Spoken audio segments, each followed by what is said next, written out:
Welcome to Blind Ability's Unscripted Tech, News, and Everyday Life with blindness and low vision. All in the moment. No script, just straight talk. Let's get started. Welcome to Unscripted. I'm Jeff Thompson, and in the studio with me is Cheryl. I want to say Mo Lucy, but Cheryl McIntosh. How are you doing, Cheryl? I'm doing great. Cheryl, why don't you give the listeners a little bit about yourself? Who is Cheryl? I am currently a student and I am studying to be an assistive technology instructor with hopes of getting my CADIS. Ooh, you're not only a PC user, you're a Mac, Chrome, Yes. Everything. All of the above. Awesome. So if you have any questions on anything, it's free. Just ask right here on Unscripted. I'm just kidding. Also in the studio here, Seyoon Choi. How are you doing? I'm good. I'm really excited to be back on the show. Hey, I'm glad to have you back. Tell the listeners a little bit about Seyoon. Well, the last time I made an appearance on Blind Abilities feed was when I was still finishing up my graduate school and working my butt off at the Apple Store. And now I finished my grad school. I work at the Rehabilitation Services for the Blind, which is our state VR book rehab agency, as one of the counselor. So that's been a lot of fun. But I also wear many different hats. You know, I'm pretty involved with the NFB. I've also met Jeff through blind hockey, all that. Oh, yeah. So if anybody's at the Apple Store and they find a butt, it's Seyoon's. Send it back. Oh, Lord. He's a hard worker. And last but not least, we have Sree Roy. Sree, how are you doing? Pretty good, Jeff. Pretty good.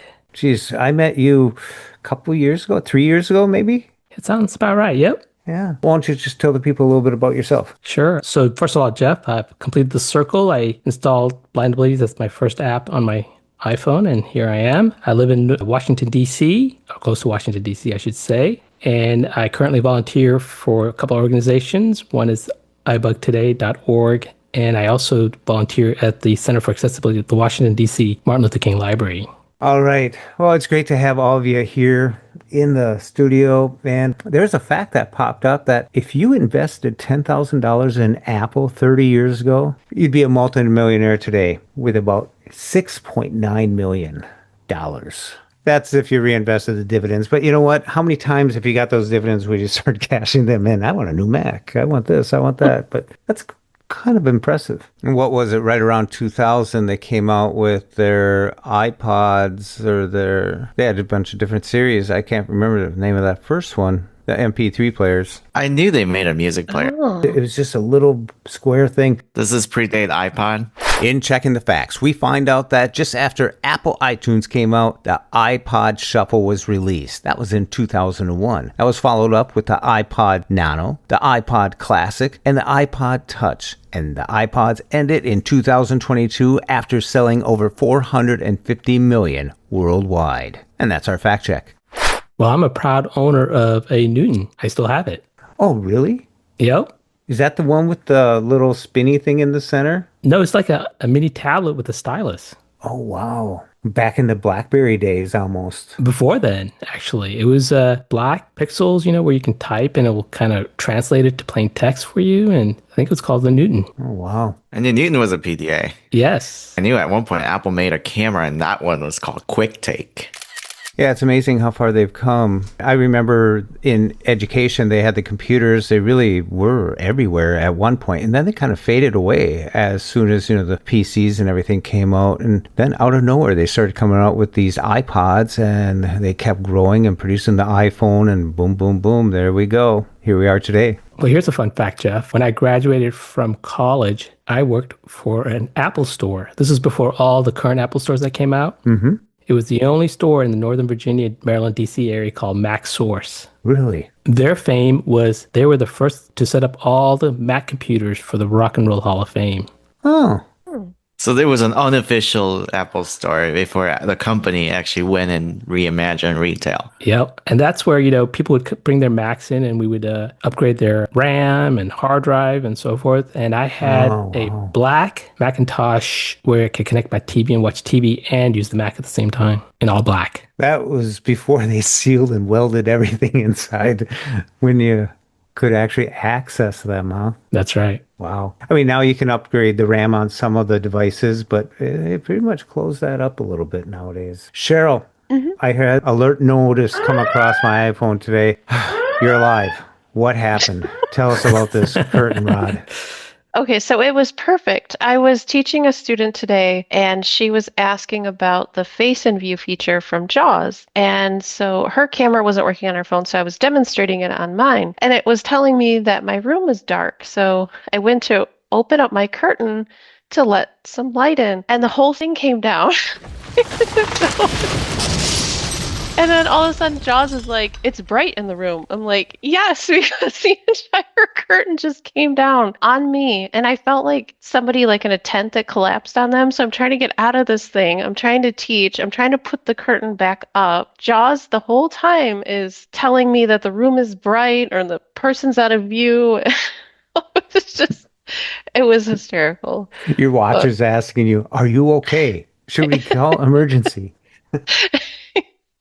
So then I put the curtain back up and it's like, it's dark again. I'm like, I'm not messing with that again. So yeah, it was perfect. That reminds me, have you ever had magnifier on your iPhone? And before you focus in on what you're doing, it says, a car driving. Magnifier. Screen recognition. On. Magnifier. Active. A spoon in a container with a white substance on a wooden surface. Possible text. Vanilla. A green light on a brown surface. A green light on a ceiling. A person wearing a white shirt next to a white surface. A green traffic light next to a brown wall. A black and green button on a beige surface. A white pillow on... A bug on a tree, and all you're doing is sitting at your table, you know, and it's just like making up whatever you're kind of looking at. And it's like, or if you set it down, it says a green light on a black screen, a green light on a black screen. It's like, dude, voiceover to quiet.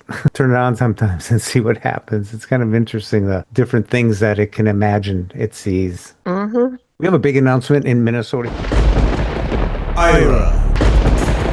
Ira is free, a free access point at the Minnesota State Fair, and that's going on until September 1st. What's really neat is when you have those access points, when you show up, you get inside their geofence and bring, you get a notice that you can click onto that, and then you can use Ira at the State Fair. So that's pretty good. I know they were just in Ohio, and now they're in Minnesota, so kind of neat to have that option if you're going to the state fair. Well, I would definitely say having service for all day long is a great thing with Ira. I had an experience where just recently I was using it and they were telling me your time is running out. Your time is running out. Really? Sree.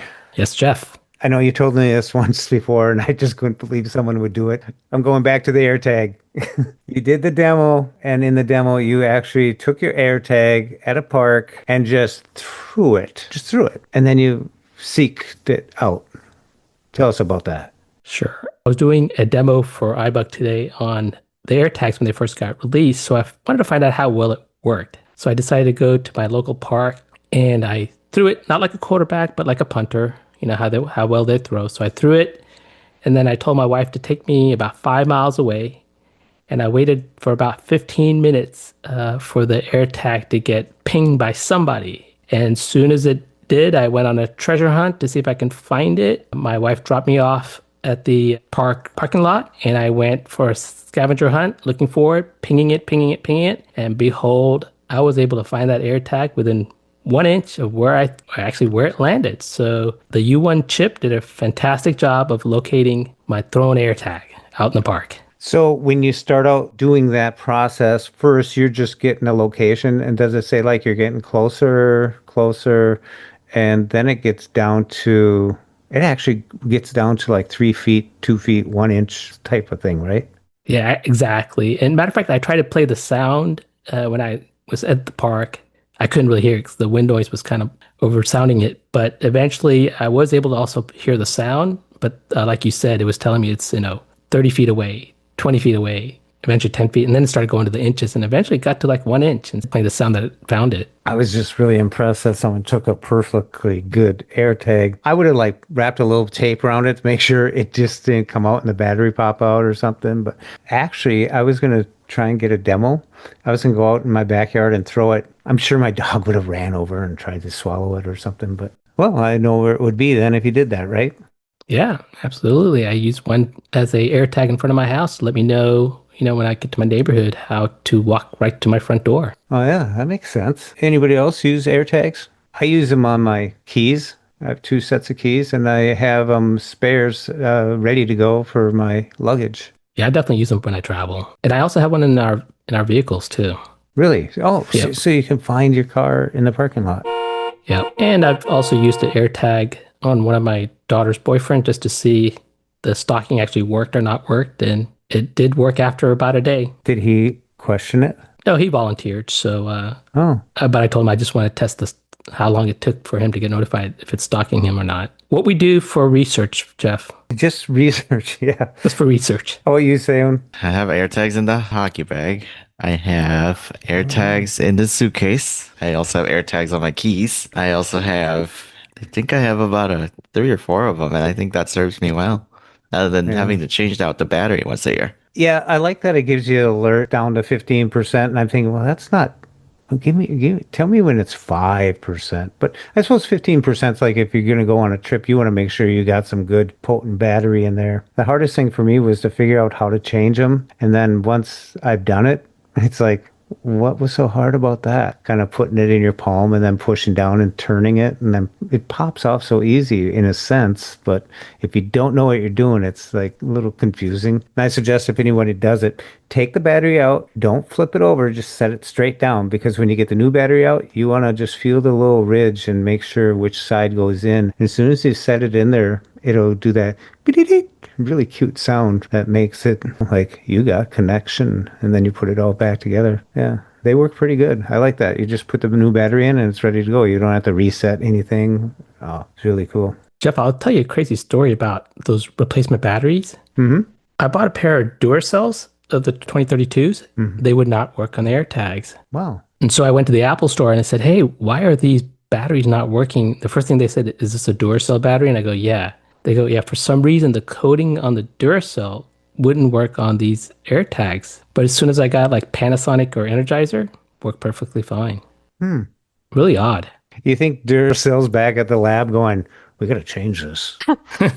Pretty unique batteries. I wonder if Apple decided to use that battery. Was that battery already out? Were they used for something and they built it around the battery? Or when Apple invents something, do the battery companies say, we can build something for you? I think it's just the concept of, being able to replace the battery. What is a small battery that can be constantly replaced? Mm-hmm. And it's very thin, it's the size of 3/4 put together, maybe size of the unit. Yeah, they're really handy. I got a little thing that goes on my key and it holds it in there. So I like those holders for them. Otherwise, they're like a coin in your pocket, a thick coin in your pocket, Mm-hmm. Yeah, I really like them. I always thought that I would need more of them, but I think I bought that 4 package. They usually go on sale for, I think, $75 one time for 4 of them. Probably a Black Friday or something or another like that. But once I got to using the 3rd one as the 4th one, and was like, I kept looking at the cat, the dog, and thinking, I don't know yet.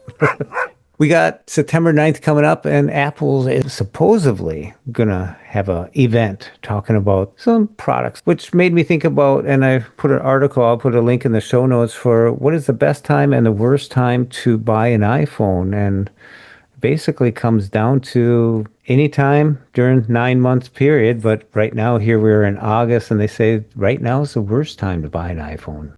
Well, here's something that I will say from having been working in the last 2.5 years that I worked at the store. I worked 3 iPhone launches. And one of the things that I noticed, like clockwork, Missouri always has the sales tax holiday. The first week is always booming. And then the weeks following the sales tax holiday, the store is like ghost town. I'll have people asking to purchase an iPad or a Mac or literally just about everything else but a phone. The phone will still sell, but people will weirdly, the shoppers that come in wanting to buy a phone are coming for like the 15s and the 14s, not the 16s, because they know. And I would often get a lot of questions of people asking, when's the next iPhone coming out? And I truthfully don't know. So I would just have to tell them I don't know. So I don't know what to expect this year. Truly, I've been trying to avoid all the rumors and just let me be surprised, but that I'm probably not going to get one this year. My thought is I'd get a buyer's remorse if I bought a 16 now for $1,000, and a month later I can buy the 17 for $1,000. I'll get the buyer's remorse for that. Yeah, especially like people that bought Mac in 2020 with the Intel. I mean, if your Mac was fried, you had to go get a replacement if that was your workhorse. And now, within a year of Macs with Intels, won't be able to upgrade, they say. So I don't know. They've been supporting it. I got one right now, but that's what I'll be looking forward to see what's going to be coming out. I mean, they really changed what the iMac is. It went down from a 27 to a 24. And it just seems like a everyday use type of Mac in a sense, but not a workhorse. And then they came out with the Studio, and that's a 27, but that's a $1,600 monitor. And then they have, the almost like an iMac Mini, but it's the Studio setup. So it's kind of interesting where they're going. I wonder where they're going to be going this year with the iMac platform. Well, I'm in the same boat as you regarding my wife's iMac. She does not want to get rid of it because she wants a Mac that's 27-inch, and I can't seem to find one now. Yeah, when they came out with the Mac Studio, they also came out with the Studio Display, which is a 27-inch monitor. And yeah, the Studio Display itself is $1,600.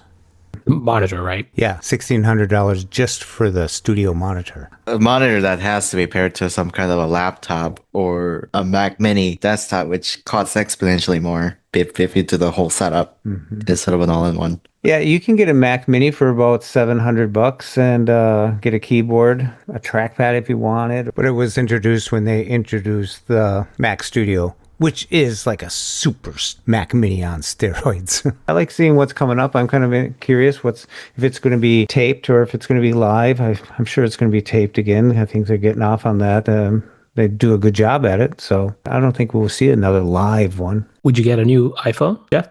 I want to say I don't need one. I got an iPhone 14 Pro Max. It's working fine. And it seems like over the last few years, the newness of the equipment and the cost, when you weigh that out, it's like, what more will I be able to do? I mean, if we're looking for Apple's AI, those people that didn't jump to it on the 16 are still laughing in a sense because they got some features a little bit, but it wasn't what some people were expecting to be getting. And now that with 17 coming out, some people might think, well, they're bound to get there. So they might get it. So I don't know. I see getting a replacement for mine. I'm looking at what, $1,400 all said and done. It's like, I don't know. Ouch. I know. And the Mac, you gotta buy that too.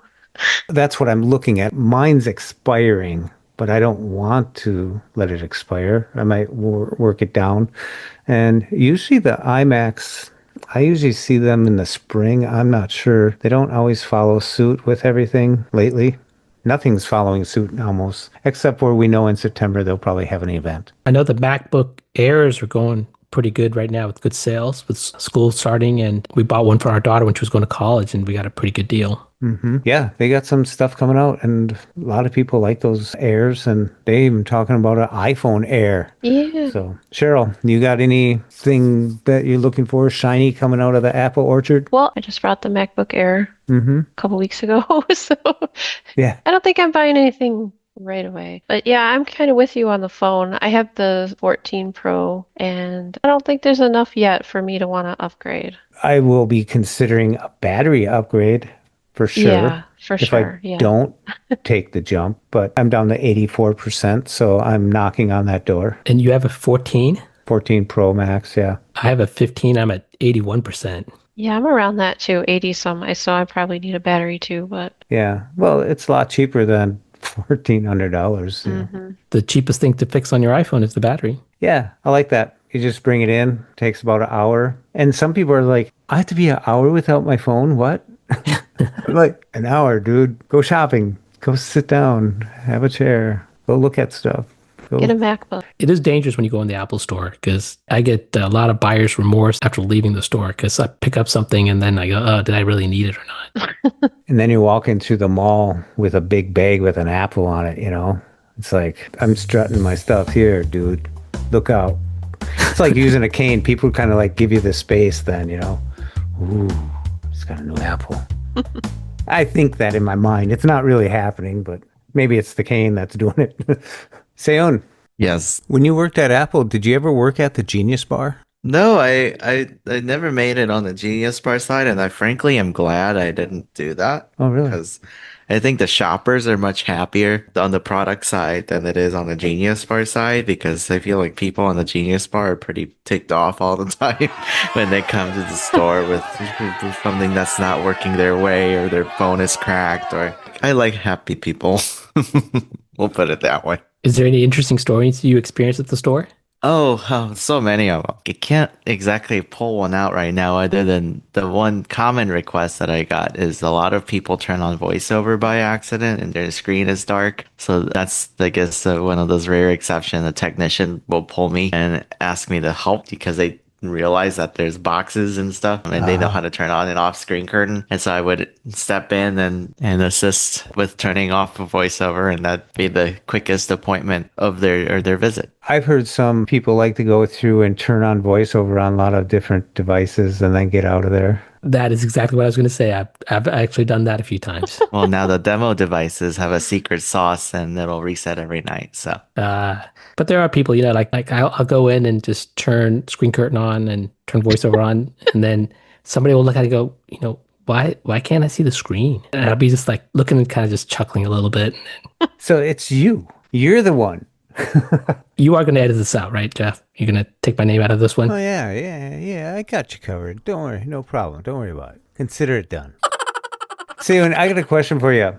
yes, Jeff. You're a VR counselor, and I'm sure you might have questions asked by customers, especially like pre-eds, high school students that are headed to college and the workplace. And I'm sure a lot of them already know what kind of gadgets they're using that make them successful. But at some point, do some people struggle between thinking they want a laptop, Microsoft base, or if they want like a Braille device? Some of those are $4,000 or $5,000 and they do everything. But maybe they've had that for 5 years and this stuff, and they think that that's going to carry them through college. What would you suggest? I've been steering a lot of my people that I work with towards like a laptop and a refreshable Braille display setup because I think a lot of Braille displays have came down in price, but also added a lot of features, right? So like being able to be used like as a basic word processor. Some of them have calculator built in. One of my favorite Braille display and the one that I personally use is the Mantis Q40 that's made along with APH and Humanware. And that thing is a godsend. I think it has a QWERTY keyboard. It connects to 5 different devices plus a wired device. So you have Braille access. You have Braille input, you have a Braille output. If you type faster on QWERTY, basically it's an external Bluetooth keyboard. I think those are far more practical in like real work setting because it interfaces with like your everyday mainstream devices instead of it being kind of its own platform.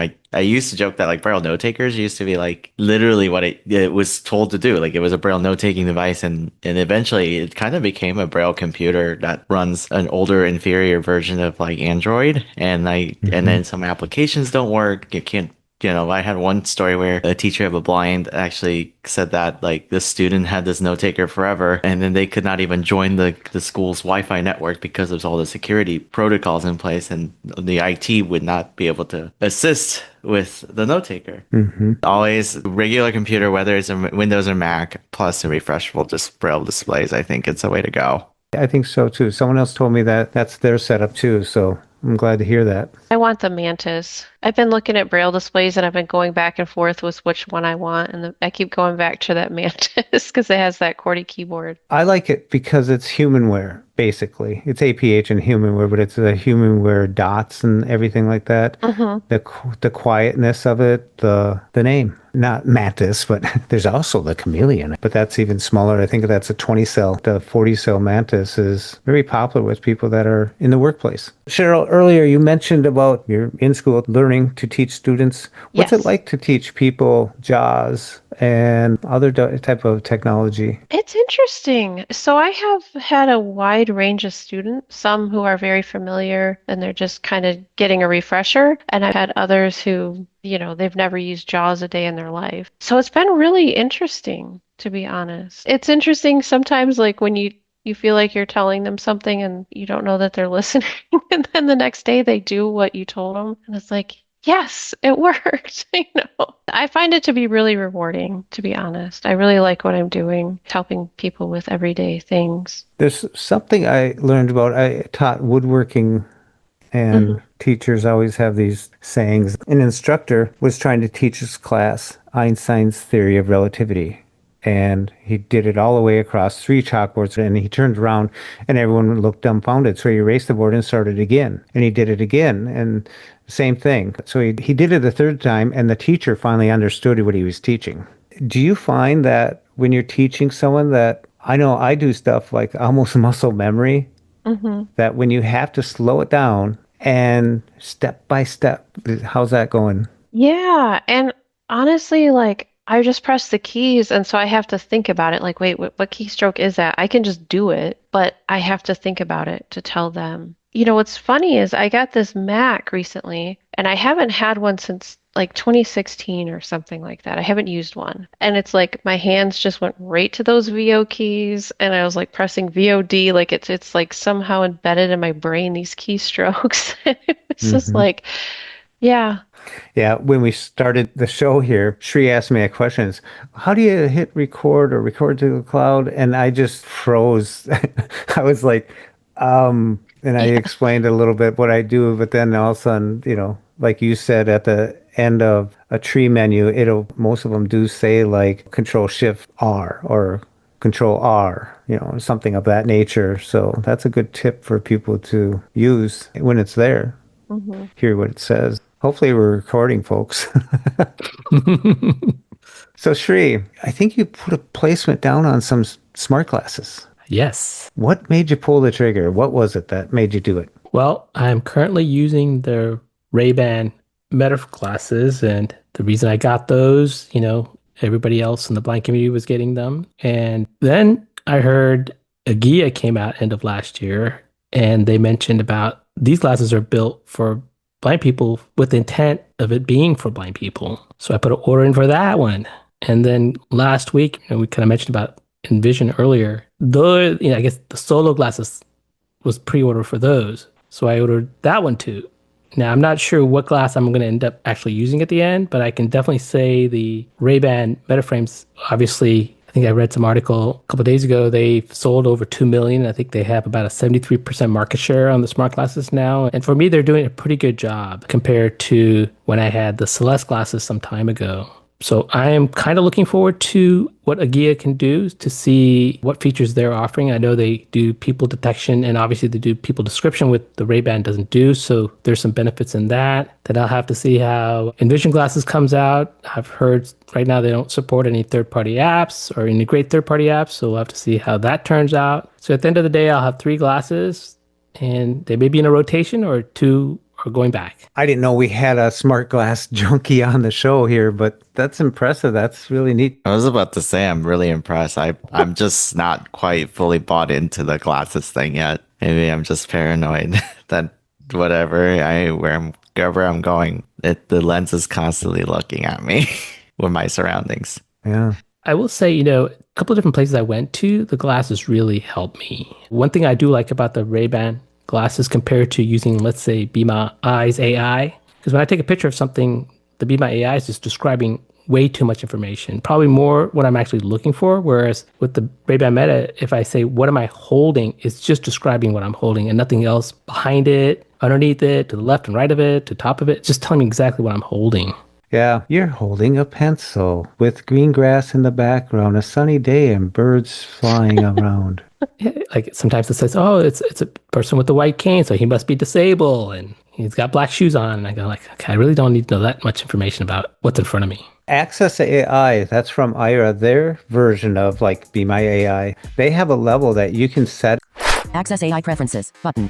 Verbosity. Would you prefer AI responses to be shorter and straight to point, or longer and more detailed? Default, button. Shorter with less details, button. Selected, longer with more details, button. Vocabulary. Would you prefer AI to use casual, everyday words, or use a comprehensive vocabulary that might include technical terms? Default, button. Selected, everyday language, button. Technical terms, button. Boom. You got it. I like that, being able to do that. And then in the Meta Ray, you can actually turn it up a little bit right now. But I don't think it says that it'll notice opening doors. Devices. Device 1 of 1. Ray-Ban Meta Wayfarer, profile and settings, button. Wayfarer settings, button. Accessibility, heading. Detailed responses, button. More description from Meta AI. With detailed responses on, you'll hear more about objects, signage and people. Get more useful information. Hear more about placement of doorways, people and objects, as well as quantity of objects. Get more details about the environment. Hear more about colors, mood and tone, and more about rooms and outdoor settings. Responses may include inaccuracies. Do not use as a mobility aid. Not yet available for live AI. The option's yours. Disable detailed responses. Button. Enable detailed responses. Button. So I went outside and I stood right behind the van, and it said my path was clear. There's no obstacles. And then I asked it about the van, and it says, oh, there is a van. So it was like, okay, this ain't ready for Main Street yet. Yeah. But I like what the Alley Solos, what Envision's doing with Alley. I really like, because I saw their video. It's kind of interesting the way they have their use cases. It does make me think about the possibilities. Can you tell me what this flyer says? The flyer says, "Enjoy life forever. Introductory Bible lessons." Is my usual park bench free? Yup, it's free and all yours.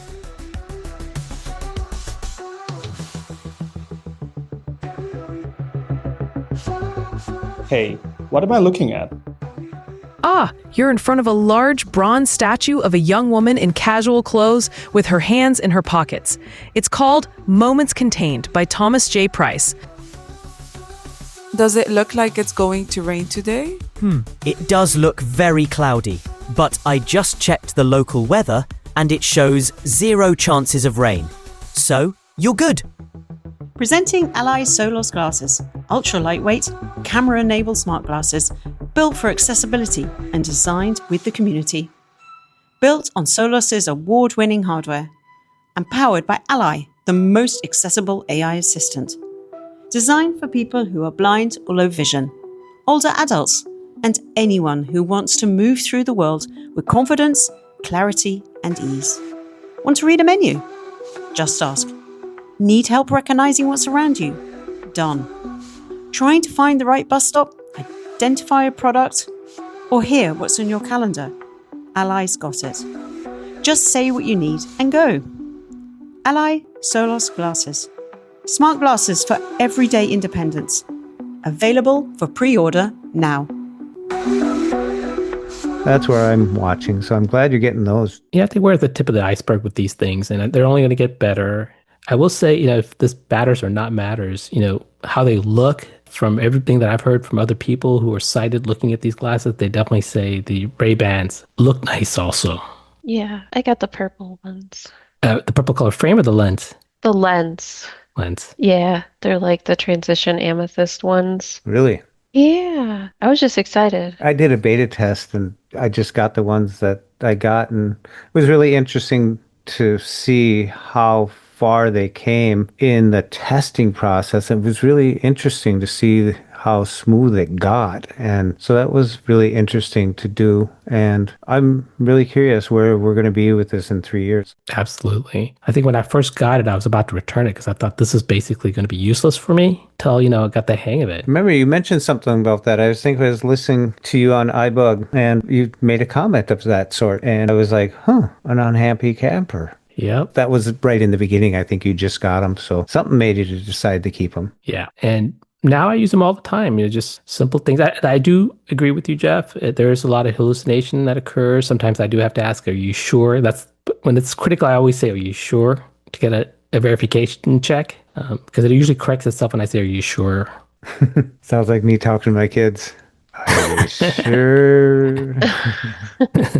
Glad you're getting them, because now I know we're going to get a report on these things. And geez, the Solos should be shipping in October. October, yep. Wow, that's exciting. Cheryl, a while back you were talking about a keyboard that you like that is very affordable, and it's for the PC. Yes. So it's made by Logitech, and I've found mine at Target, but I've seen them on Amazon, and they come in different colors. So mine is pink, but I have a black one too, and I think there's a white. But they have the key arrangement that's like super helpful for people. Like, I wish I could send all my students this keyboard, because it has like the F keys are grouped. So like 1 through 4, and then there's gaps. So you don't have to have, because some students, when they start counting, and that takes up a lot of time to count, to F7, and then they miss and go to F6, and then they have to count again. So this just takes up less time. And it also has an applications key, which I use, I don't know how many times a day. Shift F10 just isn't the same thing. And it's got media keys at the top too, so you can increase your volume or decrease your volume or play pause without having to do anything crazy. You can go right to the internet from a button, go to email, calculator, and lock your screen. So I have went to the store and I have like felt all these keyboards and I cannot find one that has every need that this one has, and it's like $20. So Yeah, I saw it on Amazon for $24.95, and I'll put a link in the show notes. So the caps lock key also has like a ridge around it, so it's very distinct from the other keys. And a lot of people use the caps lock key as a modifier key. Cheryl, is this a wired keyboard? No, it's Bluetooth. Bluetooth. Yep. Does it have one of those, like the USB dongle? You have to plug it in, like what they call a unifying receiver or something. Yes. And I will warn you, the box is weird. Like the little dongle thing is like in the box. Sometimes it's really hard to find. So open the box like you're opening a pizza, and it's kind of like in the center. But in the back of the keyboard, there's a little slot for it, so you can store it in the keyboard when you're not in use. Oh, that's nice. I had to bring my Lenovo in to repair it, and as I was getting it together, all of a sudden I reached on the side, and there it is. I hope I remember where I put it. That would have been nice to know. It goes into the keyboard. Yeah, it's just like kind of on the back of it, there's a little slot you can feel. I found it. It's in my drawer. Do they make a Mac version of it? I don't know. I've never looked for one. Yeah, I like the fact that it has those media controls. Yes, it is nice. I just find so many uses for it. And it, obviously has a numpad and everything, so that is really useful too. But it comes with a numpad and it has 8 multimedia keys. I have the stuff pulled up here. So I was thinking about that, 8 multimedia keys. That's pretty nice. Yeah, so it's like above the function keys, but there's a big gap between all the keys, so it's very easy to feel them. I like that. I like where there's enough tactile to maneuver. Like I have the Apple Magic Keyboard in front of here. The function keys. Yes. They're just it's like lining up chiclets right in a row, just you can't differentiate between any of them really. But I've gotten used to it. A lot of people use third-party keyboards, but I've gotten so used to this that I have a wired one and it's in storage. Just because they don't have the 4 keys, the function key is over by the numpad, and so they got the 3 keys. So I never took the time to rearrange my brain mapping or whatever it took to do that. So I just stuck with it. And I have an extra one because I like it because I can hook it up to the iPhone as well. If I feel like writing long text or something to people, I'm sure they're all annoyed by that. Wait, he's writing a book. I have 2 Magic keyboards by accident too, so. This keyboard, can you use multiple devices or just a single device? I think it's just a single because it has that dongle thing. I mean, you could just plug it into a different one, but Sometimes those dongle ones, you can connect a computer and a phone to it also. I don't know. I've never tried, to be honest. I'm a little jealous. I like those kind of keyboards. I can't seem to find a good one for the Mac. Yeah, I'll see. You might like this one, Sree, if you're willing to spring up a little bit more. I'm a big mechanical keyboard guy, and at work I got a keyboard made by a company called Keychron. Oh, yeah. Yeah, and they make many, many different keyboards, but the one that I finally settled on is called a V6 Max, and it's a full, they call it 100% size, so there's a numpad and everything. There's a couple things I like about this one. One of them is that it has a rotary volume knob, so it's really fun to change volume that way, and you can press down on it to mute and unmute, but at the back, there's a toggle switch that toggles it between the Windows layout and a Mac layout, because sometimes like when you use a Windows-based keyboard on a Mac, like when you press Control and Option key, there's like a weird, like a key in between it. But if you toggle like a physical switch on the back left corner of the keyboard to a Mac layout, like the Control and Option keys are like right next to each other, and you have like a 3-stage like toggle switch. It's also physical that goes from like Bluetooth to like wired to like a 2.4 gigahertz like dongle. So it's been my absolute favorite. It's only like $100. Oh. It can be a wired keyboard? It comes with a wire. It's a USB-C, but it also has a 2.4 gigahertz, like the dongle, like the Logitech. But it's also like completely Bluetooth capable on its own. Jeff, could you put that in the show notes? Yeah, that sounds cool. Send me a link to that. I'm leaning in here right now. It's like, okay. We're all getting one now. That sounds pretty good. Yeah, it's Keychron V6 Max. I think it's what it's called. Wow. Under $100. That's nice. You said it's a mechanical keyboard?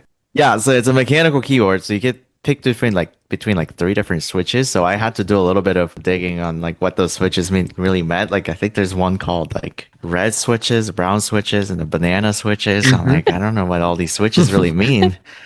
I got the banana switches and they're really like tactile. Like when you press down a key, it has a very loud sound to it. I heard the red switches are like the smooth, like linear switch. So when you press the key down, it's like there's no resistance at all. So like gamers really like that. But what I like about Keychron is that they don't really cater towards like gamers. Like certainly gamers can get it because it also lights up, but it's like really catering towards like everyday users, and which is something I found to be pretty nice. I could have one on my desk in my office and could flip a switch and write up a text on my phone and flip the switch at the back of the keyboard and get right back to doing some work on my computer. Do your neighbors pound on the wall going, "Turn that keyboard down"?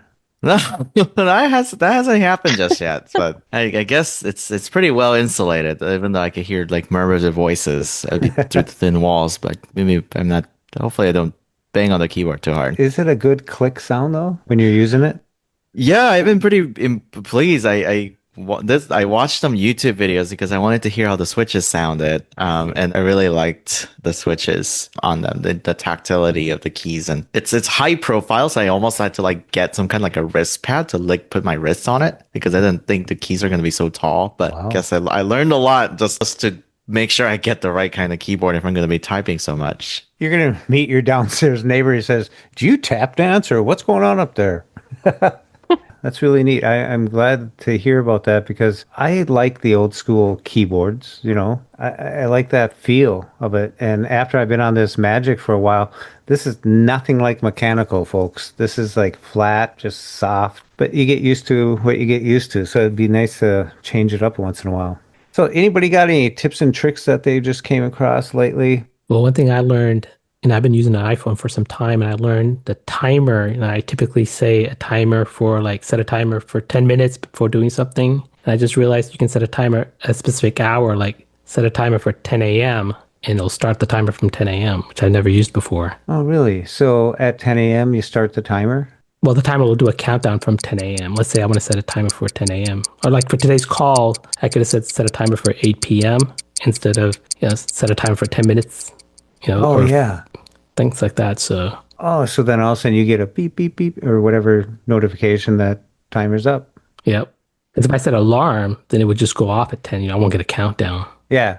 That's nice because does it fall into the little notch at the top too if you touch it? Yep, it shows up in the dynamic island. Oh, wow. Is that what you're asking, if it shows up in the dynamic island? Yeah. Oh, well, the notch. Yeah. I got to get my terms down. Well, if you had a notch, you wouldn't see it because it's a cutout. But the dynamic island is you actually get It's a functioning, yeah.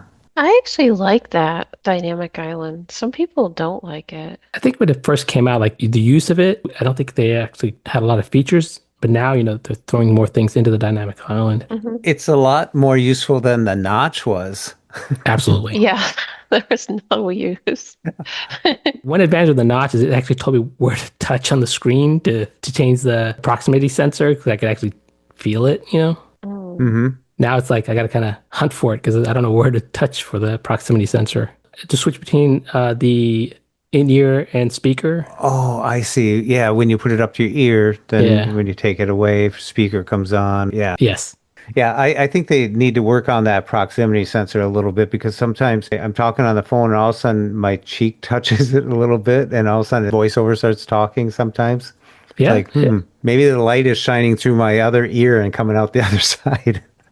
Screwing it up. Yeah, I definitely experienced that too. It kind of drives me nuts because I want it to be on speaker, but it's on earpiece, or it's the other way around. And either I'm going to go, deaf because it's blasting in my ear, or I won't be able to hear it. Or when you pull it away, you think if you'd answer a phone with it in your palm, away from you, in front of you, or something like that, it should automatically go to speaker. But it doesn't always do that for me. I sometimes bring it up and then pull it away. Then I have to hit the volume up, and then it starts adjusting. So I wish you could set speakerphone volume so when the call comes in and you want it on speakerphone that it jumps there and you don't have to hold it away and say, wait, and turn it up until they say something, then you know how loud it's going to be. Yeah, one tip, I teach my students is when they're using the phone to call someone and they don't have the phone next to them, I would say, call so-and-so on speaker. And it's very important, especially during an emergency. You want to be able to say call on speaker. So if the phone's not near you, then if the call does connect to the emergency, you're not going to hear them because the call's coming through the earpiece. So you can say,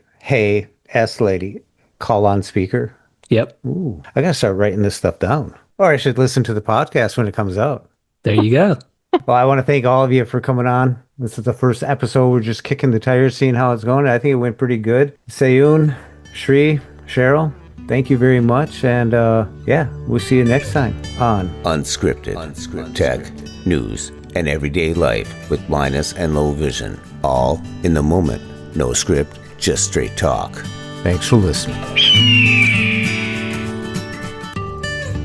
For more podcasts with the blindness perspective, check us out on the web at www.blindabilities.com, on Twitter at blindabilities, and download the free Blind Abilities app from the App Store. That's 2 words, Blind Abilities. And if you want to leave some feedback, give us some suggestions, give us a call at 612-367-6093. We'd love to hear from you. I want to thank you for listening, and until next time, bye-bye. When we share what we see through each other's eyes, we can then begin to bridge the gap between the limited expectations and the realities of blind abilities.